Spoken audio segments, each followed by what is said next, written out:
आप सभी का होम साइंस क्लासेस में स्वागत है।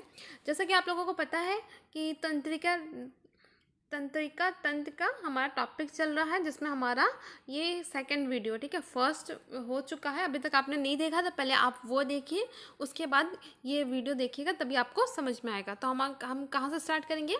हम लास्ट पढ़े थे मस्तिष्क के बारे में, अभी पढ़ना में मेरुरज्जु के बारे में। तो स्पाइनल कॉर्ड क्या होता है, तो ये अगर हम इसकी लगभग इसकी लंबाई की बात करें तो 42 से 45 सेंटीमीटर लंबी होती है और 2 सेंटीमीटर मोटी। तो ज़्यादा कुछ ये इम्पॉर्टेंट नहीं है, ठीक है, इतना नहीं पूछता है डिटेल में। और ये लंबी खोखली बेलनाकार की इसकी संरचना होती है, जैसे कि हमारा ऊपर का ब्रेन है उसी से जुड़ी होती है पूरा नीचे तक। ये जो बेलनाकार होती है ना, इससे घुमावदार थोड़ी, ये हमारा मेरुरज्जु होता है, ठीक है।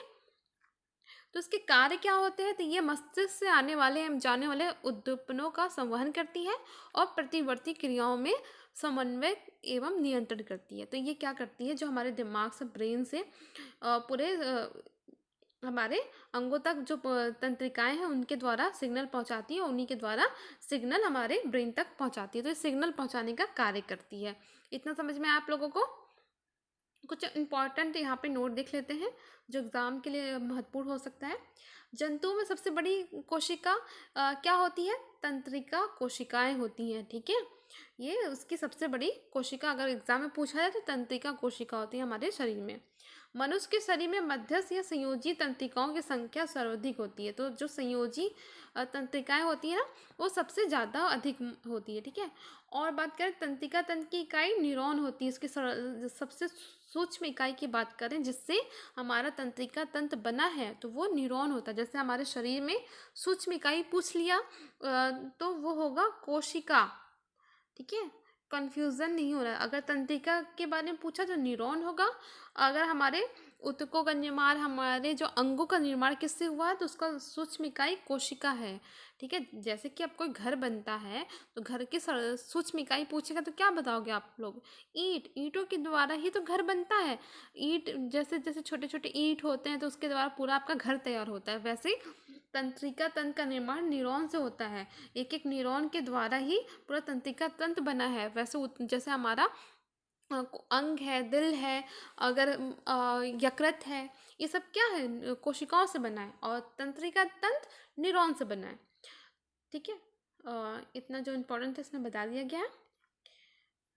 तो अब बात करें हम परिधि तंत्रिका तंत्र के बारे में। तो जैसा कि आपको बताया गया है, परिधि क्या होता है, जो हमारे ब्रेन और मेरुरज्जु, ठीक है, उससे जो तंत्रिकाएं निकलती हैं, जो नर्व्स निकलती हैं, पूरे शरीर में फैली जाती है, वो परिधि तंत्रिका तंत्र के अंतर्गत आती है।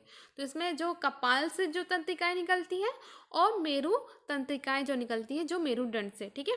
तो जो 12 जोड़ी होती है तंत्रिकाएं मस्तिष्क में, ठीक है, मस्तिष्क से निकल के परिधि अंगों तक पहुंचाई जाती है। तो ये मस्तिष्क से निकल के सभी अंगों तक पहुंचाई जाती है तंत्रिका, जो एक बहुत बड़ा जाल होता है, ठीक है। जो मेरी तंत्रिकाएं होती हैं वो 31 जोड़ी होती हैं, और ये मेरुदंड से निकलकर परिधि अंगों तक, जो हमारा मेरुदंड होता है ना, उसी से निकल के पूरे अंगों तक फैली होती है, यही सिग्नल पहुंचाती है। तो ठीक है, सबको समझ में आ रहा है ना। अगर कहीं भी कंफ्यूजन हो तो आप पूछना, ठीक है। कपाली पढ़ लिए, मेरु तंत्रिकाएं, ये मेरुरज्जु से निकल के सभी अंगों तक पहुंचती है, इसी के द्वारा हमें सिग्नल मिलता है। जैसे कि आप देखें, अब आपके घर में ट्रांसफर वो बिजली वाला होगा तो पूरे तार फैली होते हैं ना, आपके पूरे घरों में तार फैला होता है, उसी के द्वारा बिजली पहुँचते हैं। अगर एक स्विच ऑन करते हैं तो आपका लाइट जल जाता है, पंखा चल जाता है, तो वैसे ही सारे उसको ऑन करते ही सिग्नल पहुंचता है, तभी बिजली आपसे, लाइट जल जाता है, टीवी ऑन हो जाता है। वैसे ही हमारे शरीर में भी होता है, ठीक है। अब बात करें स्वायत्त तंत्रिका तंत्र की, तो ये होता है, इसमें इसमें क्या होता है, ये हमारा ब्रेन और मेरुरज्जु से ये जुड़ा होता है। ब्रेन और मेरुरज्जु में एक दूसरे को सिग्नल ये पहुंचाता है स्वायत्त तंत्रिका तंत्र, ठीक है। ये कितने होते हैं, ये होते हैं 2 प्रकार के। पहला होता है अनुकंपित तंत्रिका तंत्र और दूसरा होता है प्रानुकंपित तंत्रिका तंत्र। तो जो अनुकंपित तंत्रिका तंत्र होता है, ठीक है, ये दोनों क्या करते हैं, हमारे ब्रेन को सिग्नल देते हैं, ठीक है। तो वो क्या करता है कि हमारा कुछ अगर हम सांस ले रहे हैं तो सांस लेने के लिए हमें हमें सांस लेने के लिए उत्तेजित करता है। हमारे कुछ एंजाइम्स होता है उसको क्या करता है, ये दोनों क्या करते हैं, अलग अलग काम करते हैं। जैसे कि एक एंजाइम है उसको उत्तेजित करता है निकलने के लिए, दूसरा क्या करता है एंजाइम को रोकने के लिए सिग्नल भेजता है कि हाँ अब रुक जाओ। ये कहता नहीं अब निकालो। जैसे कि हृदय को कम धड़कने के लिए उत्तेजित करता है, दूसरा हृदय को थोड़ा सा तेज धड़कने के लिए उत्तेजित करता है। जैसे कि यहाँ पे आप एग्जाम्पल देखेंगे तभी समझ में आएगा। जैसे कि जो परानुकंपित तंत्रिका तंत्र है यहाँ पे, और ये अनुकंपित तंत्रिका तंत्र। तो जो आँख है, आँख की जो पुतली का संकुचन जो सिकुड़ता है वो किसके कारण होता है, वो सिग्नल देता है परानुकंपित तंत्रिका तंत्र। और जो आँख का पुतली का जो फैलाव है, जब हम फैलाव ऐसे फैल कर देखते हैं ना, तो ये सिग्नल देता है अनुकंपी तंत्रिका तंत्र के द्वारा। ठीक है, जो होता है हमारा लार ग्रंथि, तो लार के निर्माण को प्रेरित कौन करता है, वो प्रानुकंपित तंत्रिका तंत्र करता है कि हाँ अब लार निकालो, ठीक है, मुंह में निकालो लार। और ये क्या करता है, लार के निर्माण को रोकता है कि बस बहुत हो गया अब मत निकालो। तो अनुकंपी रोकता है और प्रानुकंपित उसको बनाता है। हृदय मंद हृदय गति जब धीरे गति होती है तो प्रानुकंपक तंत्रिका तंत्र के द्वारा होती है, और जब ये तेज होती है अनुकंपी तंत्रिका तंत्र के द्वारा होता है।